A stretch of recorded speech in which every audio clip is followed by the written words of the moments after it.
دوستو بھارت کے مشہور شہر اجمیر میں موجود یہ درگاہ ہے حضرت خواجہ معین الدین چشتی اجمیری کی۔ یہ وہ انسان ہیں کہ ویسے تو اگر پوری دنیا کے حساب سے بھی دیکھا جائے تو ان کا نام اتہاس کے سب سے مشہور اور سب سے بڑے صوفی بزرگوں میں لیا جاتا ہے،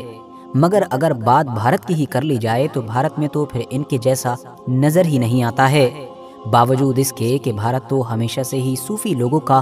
گڑھ مانا گیا ہے۔ خواجہ معین الدین چشتی اجمیری کہ جن کو عام طور پر حضرت خواجہ غریب نواز کے نام سے بھی یاد کیا جاتا ہے، ان کے بارے میں کئی اتہاسکاروں نے یہ لکھا ہے کہ بھارت کے پورے ہی اتہاس میں شاید ہی کوئی دوسرا ایسا انسان دیکھنے کو ملا ہوگا کہ جس نے اتنے کم وقت میں اتنے بڑے لیول پر اور اتنے زیادہ لوگوں کے اوپر اپنے انفلوئنس کو پھیلایا ہو۔ آج جب 800 سے 900 سال کا ایک لمبا عرصہ گزر چکا ہے، تب بھی ان کے عقیدت مندوں کی جو تعداد ہیں، جو نمبرز ہیں، وہ گھٹنے کی بجائے بڑھتے ہی جا رہے ہیں،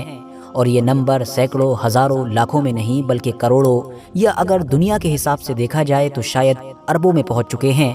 جس میں مسلمانوں کے ساتھ ساتھ ہندو، سکھ، عیسائی سبھی شامل ہیں۔ مگر اب سوال یہ ہے تو آخر کون تھے یہ خواجہ غریب نواز؟ بھارت کب، کیسے اور کیوں آئے تھے؟ بھارت سے ہزاروں کلومیٹر دور رہنے والے خواجہ غریب نواز نے اپنے سپنے مطلب کہ خواب میں ایسا بھی کیا دیکھ لیا کہ جس کی وجہ سے ان کو نہ صرف فوراً بھارت آنا پڑا، بلکہ بھارت آ کر انہوں نے بھارت کے اتہاس اور بھارت کے فیوچر کو ہمیشہ ہمیشہ کے لیے بدل کر رکھ دیا؟ تو چلیے اپنے ان سارے ہی سوالوں کے جواب جاننے کی کوشش کرتے ہیں۔ RH نیٹ ورک کے نالجبل فرینڈز اکثر اتہاسکاروں کے مطابق خواجہ غریب نواز کا جنم 1143 عیسوی میں ہوا تھا۔ آپ کا اصلی نام جو تھا وہ حسن تھا، اور کیونکہ آپ آج کے دور کے ایران اور ایران میں بھی خاص طور سے سنجر کے علاقے میں پیدا ہوئے تھے، تو اسی لیے آپ کو بہت سارے لوگوں کی طرف سے آج بھی حسن سنجری کے نام سے بھی پکارا جاتا ہے۔ خاندان اور نسل کی بات کی جائے تو نسلی طور پر آپ سید تھے، مطلب کہ حضرت علی کی اولاد تھے، یا اگر تھوڑا اور کلیئر کر کے بولیں تو کہہ سکتے ہیں کہ نبی علیہ السلام کی اولادوں میں سے تھے، اور خاص بات یہ ہے کہ آپ ماں اور باپ دونوں کی طرف سے سید تھے، بس فرق اتنا ہے کہ ماں باپ میں سے ایک کا شجرہ تو حضرت علی کے ایک بیٹے حضرت امام حسن سے جڑتا ہے، تو وہیں دوسرے کا شجرہ حضرت علی کے دوسرے بیٹے حضرت امام حسین سے جڑتا ہے۔ آپ کی جو ماں تھیں مطلب والدہ تھیں، ان کا نام ہوا کرتا تھا مہنور بیوی، اور یہ جو حضرت مہنور بیوی تھیں یہ ایک حد سے زیادہ نیک عورت تھیں، اور ان کے جو فادر ہوا کرتے تھے ان کا نام تھا داؤد عبداللہ۔ داؤد عبداللہ مطلب کہ حضرت خواجہ غریب نواز کے ان نانا کے ایک سگے اور بھی بھائی ہوا کرتے تھے جن کا نام تھا ابو صالح موسیٰ، اور انہی ابو صالح موسیٰ کی ایک اولاد تھی کہ جن کا نام تھا حضرت شیخ عبد القادر جیلانی۔ ہاں آپ لوگ بالکل صحیح سمجھ رہے ہیں، یہ وہی حضرت شیخ عبد القادر جیلانی ہیں کہ جن کی قبر، جن کی مزار بغداد کے اندر موجود ہے، اور جن کو آج کے دور میں پوری دنیا کے سب سے بڑے صوفی بزرگ کے طور پر یاد کیا جاتا ہے۔ اس حساب سے اب ہم کہہ سکتے ہیں کہ حضرت شیخ عبد القادر جیلانی رشتے میں خواجہ غریب نواز کے ماموں ہوا کرتے تھے۔ بات کریں آپ کے والد مطلب کہ فادر کی کہ جن کا نام حضرت خواجہ غیاث الدین حسن ہوا کرتا تھا، تو انہوں نے اپنی زندگی کا زیادہ تر حصہ خراسان کے علاقے میں ہی گزارا تھا۔ وہ اپنے دور میں اپنے علاقے کی مشہور مسلم اسکالر مطلب کہ عالم، اور ساتھ ہی ساتھ خدا کے ایک ولی اور ایک نیک بندے ہوا کرتے تھے۔ یہی وجہ ہے کہ خواجہ صاحب نے بھی اپنی جو ابتدائی تعلیم تھی، جو انیشیل اسٹڈی تھی، وہ سب کچھ گھر پر ہی کی تھی، مگر ابھی خواجہ صاحب کی عمر 15 سال بھی نہیں ہوئی تھی کہ آپ کے سر سے ماں اور باپ دونوں کا سایہ اٹھ چکا تھا، اور خواجہ صاحب کے لیے خواجہ صاحب کے والد نے اس دنیا سے جاتے وقت وراثت میں 2 چیزیں چھوڑی تھیں،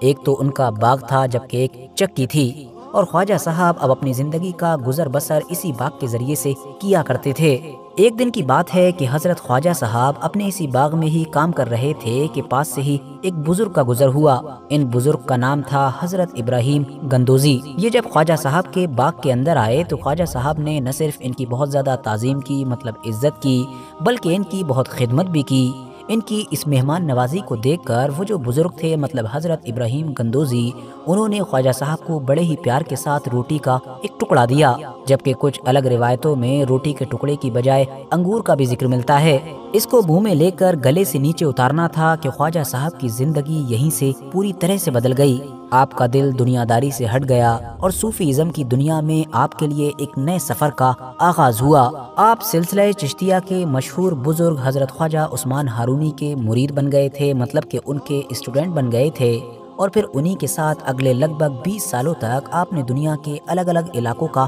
سفر طے کیا۔ شروعاتی وقت میں ہی آپ سمرقند اور بخارا جیسے شہروں میں بھی ایک لمبے وقت تک رہے کہ جو اس دور میں اسلامک تعلیم حاصل کرنے کا سینٹر مانے جاتے تھے۔ وہاں پر آپ نے نہ صرف قرآن کو حفظ کیا بلکہ قرآن سے جڑے ہوئے اور بھی بہت سارے سبجیکٹس، حدیث اور تصوف وغیرہ پر مہارت حاصل کی۔ اتہاسکار لکھتے ہیں کہ اس دور کے مشہور، امیر اور طاقتور شہر بغداد کے اندر بھی آپ نے ایک اچھا خاصا وقت گزارا تھا اور بہت کم وقت کے اندر ہی آپ آس پاس کے پورے علاقے میں کافی مشہور ہو گئے تھے۔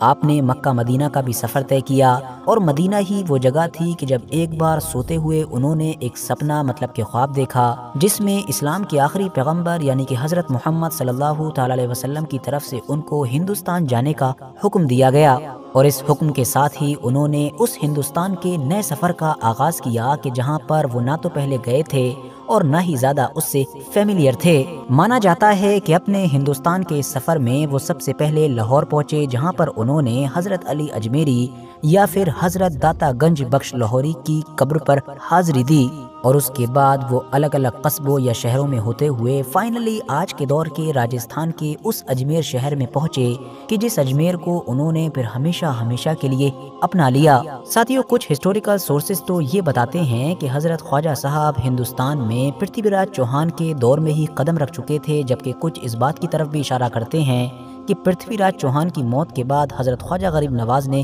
ہندوستان میں انٹری لی تھی۔ فی الحال یا تو ڈائریکٹ پرتھوی راج چوہان کے ساتھ ہی یا پھر اجمیر اور اس کے آس پاس کے لوکل علاقے کے جو صوبیدار یا پھر حکمران تھے ان کے ساتھ خواجہ غریب نواز کے کچھ ڈسپیوٹس کے ذکر ضرور ملتے ہیں، بلکہ اگر خواجہ غریب نواز کے پرسپیکٹیو سے دیکھیں تو اس کو ڈسپیوٹ بھی نہیں کہا جا سکتا ہے، کیونکہ پرابلم خواجہ غریب نواز کو نہیں بلکہ خواجہ غریب نواز سے تھی۔ اس کی وجہ یہی تھی کہ جیسا کہ میں نے آپ کو شروع میں ہی بتایا کہ جس طرح سے بڑے کم وقت میں بڑی ہی تیزی کے ساتھ زیادہ سے زیادہ لوگوں کے اوپر اب خواجہ غریب نواز کا انفلوئنس پھیلتا جا رہا تھا، اس سے لوکل علاقے کے جو طاقتور لوگ تھے، اثردار لوگ تھے، وہ بالکل بھی خوش نہیں تھے۔ مگر پھر بھی دھیرے دھیرے حضرت خواجہ غریب نواز کا انفلوئنس اور ان کا اثر گھٹنے کی بجائے بڑھتا ہی چلا گیا، اور اس دور میں بھی کہ جب نہ تو کمیونیکیشن اتنی زیادہ ایزی تھی اور نہ ہی ٹرانسپورٹ سسٹم اتنا اچھا ہوا کرتا تھا، تب بھی حضرت خواجہ غریب نواز کا نام بہت کم وقت میں ہی اجمیر سے باہر نکل کر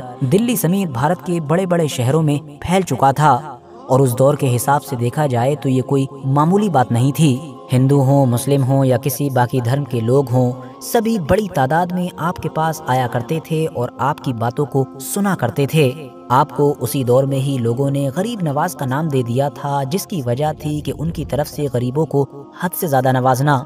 اسپیشلی انہوں نے جو لنگر کا سسٹم شروع کیا تھا، مطلب کہ غریب اور بھوکے لوگوں کو فری میں کھانا کھلانے کا، وہ تو بے مثال تھا۔ حضرت خواجہ غریب نواز پورے بھارت کے اتہاس میں صوفیزم کی دنیا کے سب سے بڑے نام کیوں ہیں، اس بات کا اندازہ اسی بات سے لگایا جا سکتا ہے کہ اگر آپ لوگ بھارت میں صوفیزم کے اتہاس پر نظر ڈالیں گے تو آپ کو اس میں جتنے بھی بڑے بڑے نام نظر آئیں گے وہ یا تو خود ڈائریکٹ حضرت خواجہ غریب نواز کے ہی شاگرد مطلب کہ اسٹوڈنٹس ہوں گے، یا پھر ان کے اسٹوڈنٹس کے بھی اسٹوڈنٹ ہوں گے۔ اسلام کے پرسپیکٹیو سے دیکھیں تو حضرت خواجہ غریب نواز سے انسپائر ہو کر ان کی زندگی میں اسلام اپنانے والے لوگوں کا نمبر بھی بہت بڑا تھا۔ جو الگ الگ جنرل ہسٹوریکل بکس ہیں ان کے اندر تو اس کا ایگزیکٹ کوئی نمبر نہیں ملتا ہے، لیکن صوفیزم کی دنیا سے تعلق رکھنے والے بہت سارے اسکالرس نے جو الگ الگ دور میں کتابیں لکھی ہیں اس میں یہ نمبر سینکڑوں یا پھر ہزاروں میں نہیں بلکہ لاکھوں میں بتایا گیا ہے، اور کسی میں تو یہ نمبر 80 سے 90 لاکھ کے قریب بتایا گیا ہے۔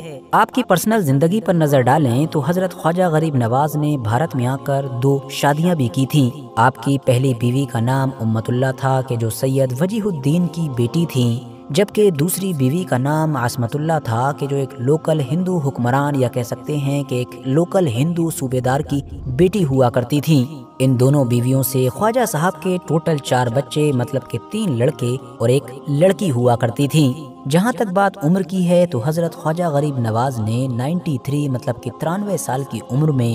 اجمیر شہر کے اندر ہی ہماری اس دنیا کو الوداع کہا تھا، مگر حضرت خواجہ غریب نواز کا جو انفلوئنس تھا، جو پربھاؤ تھا، جو اثر تھا، وہ اس دن کے بعد بھی کبھی ختم نہیں ہوا بلکہ بڑھتا ہی چلا گیا، اور حال ایسا ہو گیا